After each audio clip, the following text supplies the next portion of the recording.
কাউকে অবহেলা করার সুন্দর একটা কৌশল হলো ব্যস্ততা দেখানো। রিলেশনশিপে ব্যস্ততা শব্দের কোনো স্থান নেই। সত্যিকারের প্রিয় মানুষটা ব্যস্ত থাকলেও তোমার খোঁজ খবর নেবে।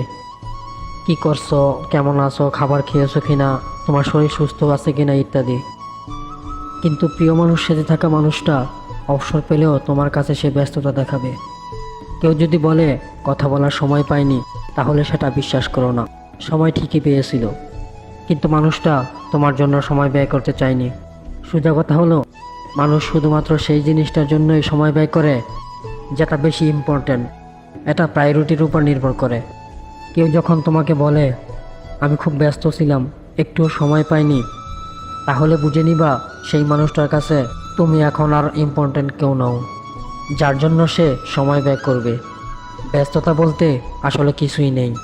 দুজন মানুষ যদি একে অপরকে মনে প্রাণে ভালোবাসে, তাহলে তারা ঠিকই সময় বের করে নেবে।